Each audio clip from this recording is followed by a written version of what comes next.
नमस्कार दोस्तों, पुण्य श्लोक एलवाई शो में आज हमने देखा मालेराव केसर को एक तरफ ले जाता है और उससे बात करना चाहता है। और तभी देवी और हरकुबाई वहाँ से आ रही होती हैं, मगर केसर मालेराव को एक तरफ कर देती है जिससे वो लोग दिखाई ना दें देवी और हरकुबाई को। उसके बाद में मालेराव कहीं और ले जाता है और फिर केसर कहती है कोई आ जाएगा, आप जाने दीजिए उसे।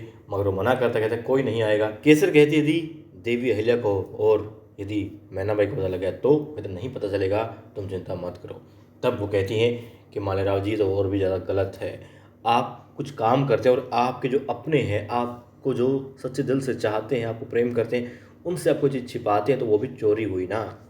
अब वो कहता है तुम इन चीज़ों पर ध्यान मत दो। और केसर कहती है कि मालेराव जी देवी अहिल्या के बहुत ज़्यादा एहसान हैं इस केसर पर। केसर को वो अपनी संतान की तरह मानने लगी हैं, इतना प्रेम करती हैं, प्यार करती हैं, तो वो देवी अहिल्या को धोखा नहीं दे सकती। इसलिए कृपया करके आप यहाँ से चले जाइए और उसे जाने दीजिए।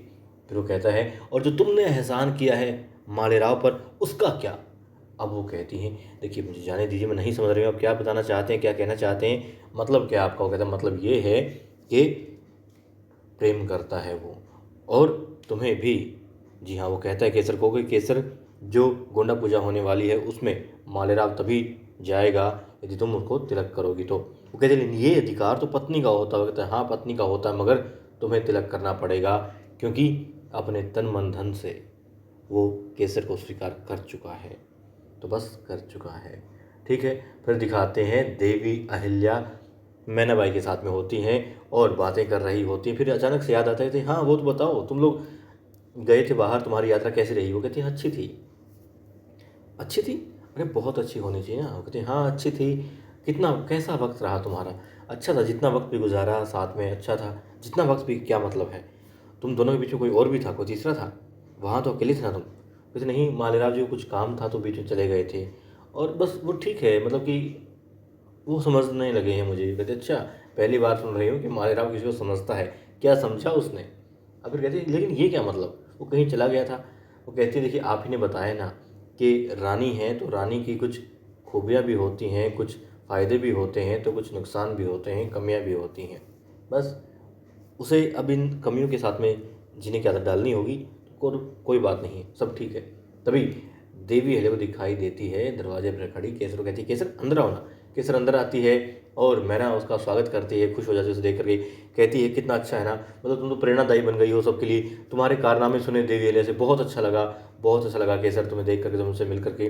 और कितना अच्छा होता, मतलब तुम्हें भी कितना अच्छा लगा होगा ना, तुमने पुरस्कार लिया। और मुझे तो बहुत अच्छा लग रहा है तुम मेरी जगह होती, जी हाँ मैनाबाई की जगह होती केसर, और केसर जगह होती मैनाबाई, और केसर देती पुरस्कार मैनाबाई को। अब तभी मालेराव भी सामने देखता है कि अच्छा केसर यहाँ है मैना के साथ में।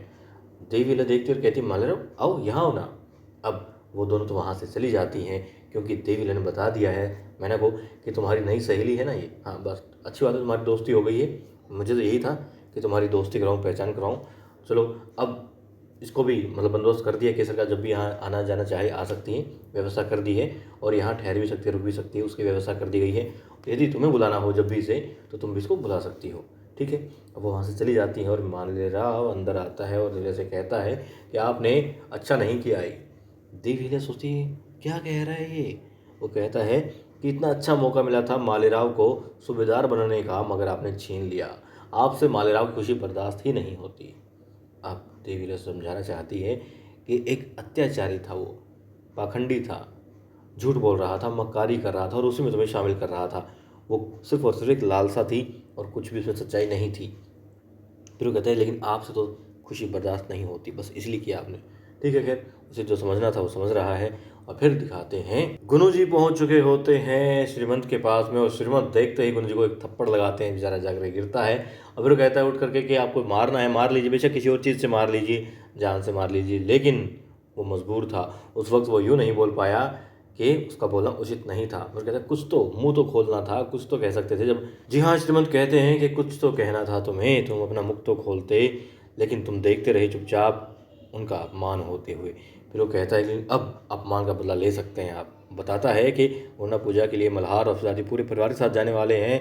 रात का समय होगा, अंधेरा होगा और भरपूर फ़ायदा इस मौके उठाया जा सकता है। लेकिन बताते हैं कि आप अब तो बहुत समझदार हैं, क्योंकि आप तो समझदारों को भी समझा देते हैं तो बस फिर कर डालिए, अपना बदला ले लीजिए। और बदला लेने के लिए कब से उतावला है ये मक्कार गुण जी बता देता है। और फिर जी हाँ, दिखाते हैं पूजा के लिए गांव में पहुंच चुके होते हैं सभी। और देवी अहिल्या कहती है कि मालेराव को तिलक करो मैना बाई। अब देखती हैं तो मालेराव दिखाई नहीं देता। और फिर जी हाँ, वहाँ पर केसर भी होती है और केसर को एक तरफ ले जाता है मालेराव। अब वो लोग ढूंढते हैं कि मालेराव और केसर कहाँ गए, लेकिन ढूंढ रही होती हैं सबकी निगाहें सिर्फ मालेराव को। और इतने में हमला भी हो जाता है, जो हम आने वाले एपिसोड में देखेंगे। अब किस तरीके से देवी अहिल्या और मल्हार और सूबेदार जी, खैर यशवंत भी वहाँ पर है और तुको जी भी हैं, किस तरीके से वो लोग सामना करते हैं दुश्मनों का। और मालेराव कैसे निपटता है दुश्मनों से या फिर प्रेम जाल में ही उलझा रहता है।